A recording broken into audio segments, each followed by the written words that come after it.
Ada berita yang lagi rame nih, viral, baik di media massa online ataupun offline. Kasus terdakwa pemerkosaan terhadap 13 orang santriwati.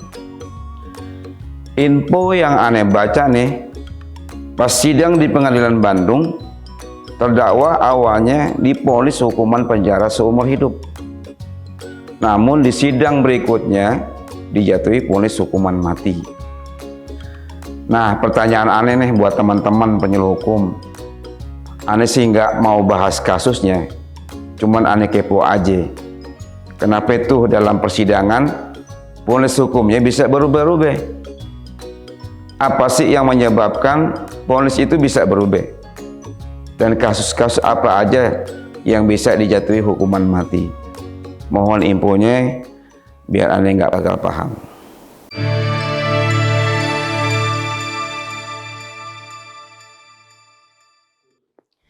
Halo Babe, terima kasih ya. Pertanyaannya luar biasa sekali nih. Saya coba jawab pertanyaan yang Babe sampaikan ya.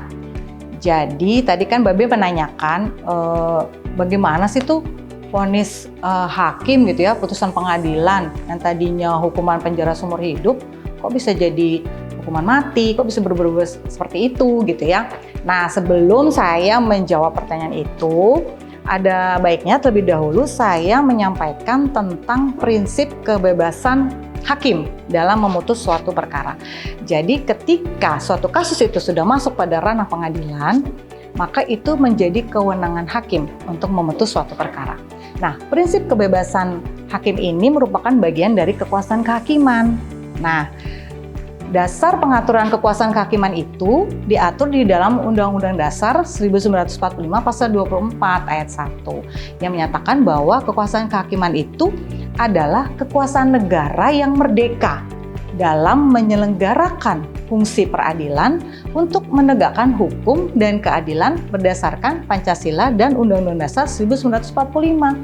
Nah, konsekuensinya apa? Jadi dengan kekuasaan kehakiman yang merdeka ini memberikan kewenangan atau kebebasan kepada hakim untuk memutus suatu perkara berdasarkan pertimbangan hukum dan hati nuraninya. Tapi tentunya putusan yang objektif. Nah, ketika suatu vonis itu berubah dari tadinya hukuman seumur hidup menjadi hukuman mati, nah ini sebenarnya kita harus pahami dulu pengertian tentang vonis. Jadi vonis itu kan artinya kalau di dalam kasus pidana itu kan berarti hukuman ya atau sanksi pidana yang dijatuhkan oleh hakim dalam sidang pengadilan. Nah, mungkin vonis di tingkat pengadilan pertama yaitu di pengadilan negeri. Jadi seperti ini. Jadi dalam kasus-kasus hukum yang masuk pada ranah pengadilan itu masing-masing para pihak, misalkan dalam kasus pidana ya, baik jaksa penuntut umum atau sang terdakwa melalui kuasa hukumnya bisa mengajukan upaya hukum ketika pada putusan tingkat pengadilan pertama atau pengadilan negeri merasa keberatan terhadap putusan atau vonis hakim. Nah, mungkin dari kasus yang disampaikan oleh Babe tadi ya, yang kasus yang ada di Bandung itu, pada tingkat pengadilan negeri atau tingkat pengadilan pertama, hakim pengadilan negeri memutus hukuman penjara seumur hidup. Nah, tapi jaksa penuntut umum mengajukan banding karena menganggap putusannya itu masih ringan.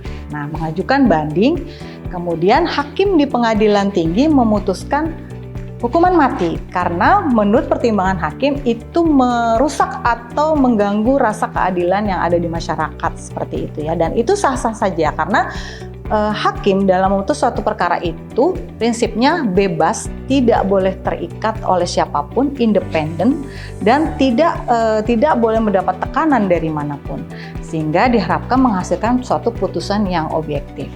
Nah, tapi kebebasan memberikan putusan itu harus juga ada batasannya. Jadi kebebasannya itu kebebasan yang bertanggung jawab gitu ya. Artinya apa?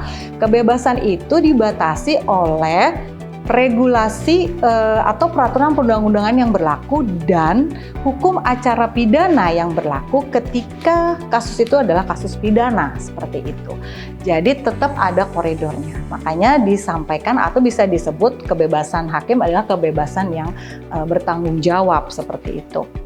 Jadi dikaitkan dengan pertanyaan Babe tadi bahwa vonis pengadilan itu berubah-berubah, bisa saja karena menurut penafsiran dan pertimbangan hukum dari hakim yang memeriksa perkara tersebut ada satu keyakinan gitu ya, yang mungkin nuraninya yang memberikan kewenangan kepada majelis hakim untuk bahwa ini hukuman harus diperberat atau ini hukuman lebih ringan. Nah, cuman batasannya lagi adalah kebebasan hakim dalam memutus suatu perkara, bahwa suatu putusan atau vonis atau hukuman yang dijatuhkan itu tidak boleh melampaui ancaman maksimal hukuman yang diatur di dalam undang-undang yang bersangkutan. Jadi misalnya di dalam undang-undang A dia ancaman maksimalnya itu hanya hukuman penjara seumur hidup, tapi kemudian tiba-tiba hakim memutuskan hukuman mati. Nah, itu tidak boleh, itu tidak diperbolehkan atau dilarang. Dan ketika memberikan pertimbangan hukum, sang hakim ini atau majelis hakimnya juga boleh meminta pertimbangan kepada ketua pengadilannya atau kepada tim majelis hakim yang lain untuk memberikan masukan-masukan pertimbangan hukum yang mungkin bisa membuka wawasan mereka atas suatu kasus tersebut, seperti itu. Nah, berkaitan dengan pertanyaan, sebetulnya tindak pidana atau kasus-kasus apa saja sih yang bisa dihukum dengan hukuman mati? Nah, bisa saya sampaikan di sini ya, Beh. Jadi contohnya itu tadi, tindak pidana yang paling banyak terjadi yang sudah dilaksanakan hukuman mati, tindak pidana narkotika ya, atau narkoba. Dan itu ditujukan kepada bandar-bandar atau pengedar narkoba. Dan itu sudah pernah terjadi dan dilaksanakan ya, hukuman mati tersebut. Kemudian tindak pidana korupsi itu juga ada hukuman mati ancamannya, terutama ketika tindak pidana korupsi itu dilakukan di tengah suatu kondisi bencana.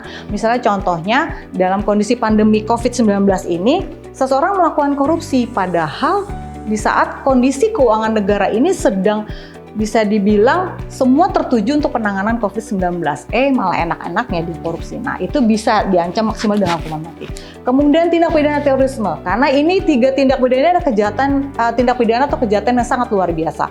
Jadi itu juga dibolehkan oleh konvensi internasional dan kita sudah meratifikasi konvensi tersebut, itu bisa dilakukan hukuman maksimal yaitu hukuman mati.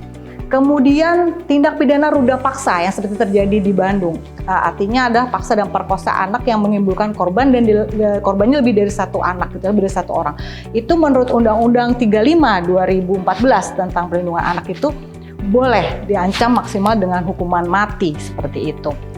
Nah, jadi hakim pada kasus tersebut dia merasa karena sudah diatur bahwa bisa dengan ancaman hukuman mati, maka merasa perlu si terdakwa ini jatuhi sanksi pidana hukuman mati seperti itu. Kemudian di dalam KUHP misalnya pembunuhan berencana yang mengakibatkan hilangnya nyawa seseorang. Pembunuhan berencana itu berarti sudah direncanakan sama pelaku ya, sama terdakwa. Itu bisa memperberat ancaman hukuman mati seperti itu. Kemudian ada tindak pidana pengkhianatan kepada negara yang dilakukan ketika pada saat terjadi perang. Seperti itu. Nah, tapi memang yang paling sangat hits gitu ya, itu adalah tindak pidana narkotika ya, narkoba, kemudian teroris dan tindak pidana korupsi. Tapi untuk yang kasus ruda paksa ini memang juga diatur di dalam Undang-Undang Perlindungan Anak seperti itu. Nah, jadi kurang lebih seperti itu penjelasan yang bisa saya sampaikan, Be. Semoga bisa menjawab pertanyaan Babe ya. Terima kasih.